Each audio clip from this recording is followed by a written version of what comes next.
Salve sahabat Katolik keren, Gereja Katolik memiliki kekayaan iman yang luar biasa. Salah satunya terlihat jelas dalam bidang liturgi, di mana memiliki berbagai peralatan liturgi yang mendukung berjalannya misa dengan baik dan sakral. Sebagai orang Katolik, tentu masih banyak lagi kekayaan iman yang belum kita kenal dan kita gali. Tak kenal maka tak sayang, mari kita mengenal jenis-jenis peralatan liturgi dalam Gereja Katolik. Yang dimaksudkan dengan peralatan liturgi di sini adalah semua barang yang dipakai untuk kegiatan peribadatan atau misa. Inilah 25 peralatan misa tersebut. Di sini terdapat buku tata perayaan Ekaristi, bacaan misa, mada bakti, dan puji syukur. Apa namanya, sahabat Katolik keren? Buku-buku ini disebut buku-buku Ekaristi. Kalau ini disebut apa? Ya, lilin. Sebagai lambang Kristus terang dunia, kehadiran Tuhan, serta pengorbanan dan kasih. Ada juga lilin berkandelar tinggi yang dipakai saat perarakan sakramen Maha Kudus di hari Kamis Putih. Kita masuk ke meja altar. Ini disebut apakah sahabat Katolikku keren? Ya, piala. Piala adalah tempat minum yang terbuat dari emas yang dipakai sebagai tempat anggur dituangkan dan dicampuri air sedikit. Anggur itulah yang setelah dikonsekrasikan oleh imam berubah menjadi darah Kristus. Kata lain yang sering disamakan dengan piala adalah cawan. Bedanya, piala bentuknya bulat agak lebih panjang seperti tropi, sedangkan kalau cawan bentuknya bulat lebih pendek dan melebar ke atas. Di atas piala, sahabat Katolik keren akan melihat kain kecil yang disebut purificatorium. Purificatorium adalah sehelai kain kecil persegi panjang untuk mengeringkan piala. Fungsinya sama seperti kain lap makan dan juga sering disebut dengan kain lap piala.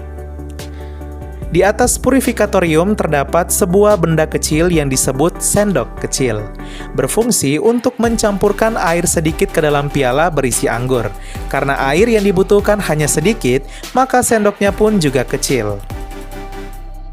Piring kecil pipi yang berbentuk bulat dan terbuat dari logam berlapiskan emas. Apakah itu sahabat Katolikku keren?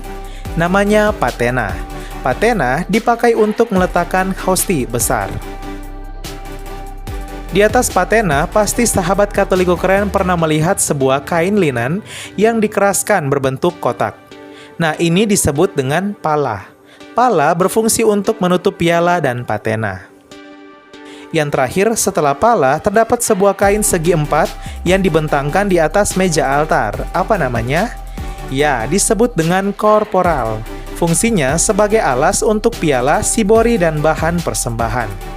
Kita review lagi ya, sahabat Katolikku keren, untuk bagian piala agar tidak salah urutan dan namanya. Apalagi bagi sahabat Katolikku keren yang juga bertugas membantu menyiapkan peralatan misa imam. Yang paling pertama ada piala, kemudian di atas piala ada purificatorium. Setelah itu ada sendok kecil, kemudian patena, yaitu berbentuk bulat untuk hosti. Kemudian pala berbentuk kotak untuk menutup patena dan piala, dan yang terakhir korporal. Setelah kita membahas piala, sahabat Katolikku keren pasti akan melihat sebuah tempat yang bentuknya mirip dengan piala, tapi ada penutupnya dengan simbol salib di atas penutupnya. Nah, ini disebut dengan sibori. Sibori ini berfungsi khusus untuk menyimpan sakramen Maha Kudus. Imam dan prodiakon yang membagikan komuni akan menggunakan sibori ini. Sebagian dari kita pasti sudah tahu benda liturgi satu ini. Ya, disebut tabernakel, tempat disimpan dan bertahtahnya sakramen Maha Kudus. Beberapa umat Katolik ketika akan melewati gereja Katolik masih memiliki tradisi di mana mereka akan membuat tanda salib sebagai penghormatan kepada sakramen Maha Kudus di dalam tabernakel.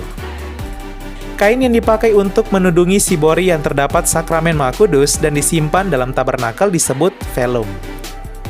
Jika sahabat Katolikku keren pernah melihat sejenis cangkir kecil berisi air dan anggur, maka benda liturgi tersebut bernama ampul. Ada juga peralatan liturgi bernama pyxis. Pyxis adalah wadah kecil yang terbuat dari logam dan bagian dalam berlapiskan emas. Gunanya untuk menyimpan hosti besar atau hosti kudus yang akan dikirimkan kepada orang sakit. Berasal dari bahasa Latin yang berarti saya akan membasuh tangan, lavabo dipakai untuk tempat cuci tangan imam. Navicula tempat untuk menyimpan dupa, di mana dupa adalah bahan wewangian yang juga dipakai dalam liturgi Ekaristi sebagai lambang doa-doa kita yang naik ke atas hadapan tahta Allah dan agar suasana ibadat menjadi lebih sakral dan suci. Nah, kalau wiruk dipakai untuk mendupai sakramen Maha Kudus dengan cara memasukkan dupa ke dalamnya lalu dilakukan pendupaan. Biasanya juga dipegang oleh misdinar saat bertugas. Nama lain dari wiruk yaitu turibulum. Ada juga monstran, yang dalam bahasa Latin berarti yang memperlihatkan, merupakan alat yang terbuat dari bahan emas, dipakai untuk memperlihatkan sakramen Maha Kudus, seperti saat Jumat Pertama dan Kamis Putih. Kustodia merupakan tempat untuk menyimpan hosti besar. Nah, biasanya dipakai imam saat akan melakukan adorasi sakramen Maha Kudus di misa Jumat Pertama. Ada juga yang disebut tempat minyak suci. Tempat minyak suci dibedakan atas 3 jenis, yaitu minyak untuk para katekumen atau calon baptis dengan tanda OC, minyak untuk penerimaan krisma dengan tanda SC, dan minyak untuk pemberkatan orang sakit dengan tanda OI. Alat yang satu ini sudah pasti kita tahu, ya, lonceng tangan, yang biasanya dipakai misdinar atau putra-putri sakristi saat doa syukur agung. Saat Kamis Putih, ketika doa syukur agung, lonceng tangan tidak dipakai dan tidak dibunyikan. Nanti dibunyikan saat malam Paskah. Selama Kamis Putih atau Trihari Suci juga, diganti dengan sebuah alat bernama instrumen kayu. Sahabat Katoliku keren pasti pernah mendengar bunyi kelotokan dari instrumen kayu ini. Gong dipakai juga dalam gereja Katolik khususnya saat doa syukur agung, di mana sebagai pemberi tanda masuk dalam bagian konsekrasi untuk menciptakan suasana hening dan penuh perhatian. Saat pembaharuan janji baptis, pasti sahabat Katoliku keren akan melihat imam mereciki kita dengan air suci. Nah, alat untuk mereciki tersebut bernama hisop atau aspergil. Saat perarakan misa, umat biasanya akan melihat seorang putra altar akan memegang salib di atas tiang yang tinggi. Nah, itu disebut salib berpenyangga.